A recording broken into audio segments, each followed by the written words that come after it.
acorda e olha para Leia, decepcionado, fica triste, nervoso com Labão, procura Labão: o senhor me enganou, eu trabalhei 7 anos com Raquel, e agora no final o senhor me entrega Leia. Aí a Bíblia diz que Labão vira para Jacó e diz: olha, Jacó, na nossa terra esse não é o costume. Primeiro a gente entrega a mais velha, depois a gente entrega a mais nova. Jacó, apaixonado com Raquel: vou trabalhar mais 7 anos. O senhor não dá então, Raquel? Trabalha mais 7 anos, já se passam 14 anos. E aí a Bíblia diz que quando ele terminou, teve Raquel, né, como prêmio. Aí agora era hora de combinar o salário. E a Bíblia diz que então Labão combina com Jacó, e ele faz um combinado com Jacó: olha, a gente vai fazer o seguinte, o Jacó esperto, inteligente, tudo quanto é criação malhada, a gente vai colocar à parte. Tudo que for branco, moreno, a gente vai separar. E ele foi no mato, cortou uma pedra como se fosse amêndoa, fez umas riscas, embranquecendo de distância em distância. E quando a fêmea ficava prenha, ele colocou aquela vara nas bicas de água. Quando a fêmea chegava para beber água, a Bíblia diz que ela ficava então grávida e ela ficava gestante de um animal que nascia listrado. E ele foi separando esses animais. Os animais, quando eram fortes, a fêmea era forte, ele colocava a vara lá e aquele animal saía forte. De acordo que o rebanho de Jacó ia ficando cada vez mais forte, e o de Labão cada vez mais fraco. Os irmãos das esposas, que era irmão de Leia e Raquel, viram para Labão e dizem o seguinte: olha, Labão, o seu genro Jacó está tomando tudo do senhor. A Bíblia diz que o semblante de Labão já não era mais o mesmo para com Jacó, estava triste. Então Jacó, observando aquilo, Deus aparece para Jacó. Isso já com mais de 20 anos que ele tinha estado lá em Betel. E a Bíblia diz que Deus então aparece para Jacó e diz assim: eu sou o Deus de Betel.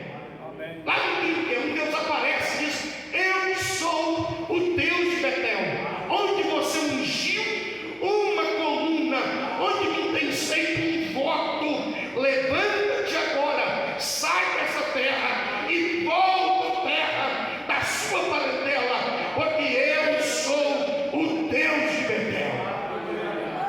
Aleluia. No 31, Jacó recebe a ordem para sair e para ir para Betel.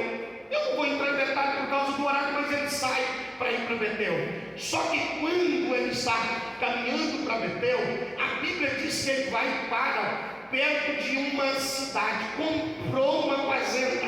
Ele não parou de passagem, ele parou propositalmente, comprou uma fazenda próxima à cidade de Siquém. E quando ele comprou essa fazenda próxima à cidade de Siquém, observe que ele tinha saído de Padã Arã para ir em direção a Betel. Só que ele para em Siquém, e quando ele para em Siquém, a Bíblia diz que um dia sua única filha, por nome de Diná, sai para dar uma volta na pequena cidade de Siquém. Um siquemita apaixona por Diná, e a Bíblia diz que ele deita com Diná, violenta Diná e fica apaixonado por ela. E a Bíblia diz que o Siquém chega em casa, fala com seu pai, vão falar com Jacó. Jacó está trabalhando, os filhos de Jacó estão trabalhando, e quando Siquém chega para falar com Jacó, Siquém, como seu pai, vai fazer uma proposta para Jacó, dizendo o seguinte: olha, eu estou querendo que o meu filho se case com a sua filha, nós vamos dar as nossas filhas para os seus filhos, a gente vai fazer uma aliança, vamos nos tornar um povo forte. E a Bíblia diz que os irmãos os irmãos ouviram o que havia acontecido, os irmãos de Diná, e a Bíblia diz que eles ficaram enfurecidos, mas de momento fizeram um plano, fizeram o seguinte: foram com Siquém, conversou com ele, com o pai dele, falou assim: olha, o negócio é o seguinte, a gente até aceita, mas só que aqui, para casar com o nosso povo, tem que ser circuncidado, tem que circuncidar. E a gente vai fazer um combinado então: se todos os homens da cidade circuncidar, a gente casa. e a gente mistura as famílias e vamos nos ficar então cada vez mais próximos. Aí a Bíblia diz que na entrada da cidade todos os homens circuncidam, e 3 dias depois, quando a dor estava intensa, a Bíblia diz que Simeão e Levi entram na cidade, matam todos os homens, literalmente, no capítulo de número 34. Simeão e Levi pega a espada, entram na cidade e mata todos os homens. E o 35 começa exatamente aí. Deus aparece para Jacó, e aí o 35 começa assim: depois disse Deus a Jacó: levanta-te. Irmãos, escute bem, Deus já tinha dito para Jacó ir para Betel, mas Jacó desobedeceu. Deus já tinha dado a ordem para Jacó ir para Betel.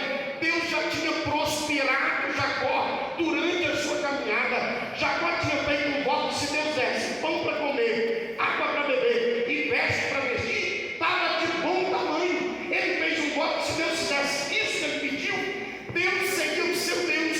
Só que agora Abraão, Jacó está riquíssimo, com muito gado, muitas ovelhas. É só ler depois em casa sobre os presentes que Jacó prepara para Esaú, e verás que Jacó é um milionário do agronegócio. Mas aqui, agora, ele desobedece à ordem de Deus. Mas o Deus que eu sirvo, o Deus que você serve, o Deus que Jacó servia, é o Deus da segunda chance. Talvez se fôssemos nós, isso tem que quebrar a cara mesmo. Saiu e desobedeceu, começou indo no caminho certo, mas parou no lugar errado. Deixa eu te falar uma coisa: tem muita gente que sai para fazer a coisa certa, para no lugar errado. Tem muita gente que começa bem e no meio da caminhada erra, peca, desvia do propósito. Mas nós servimos a um Deus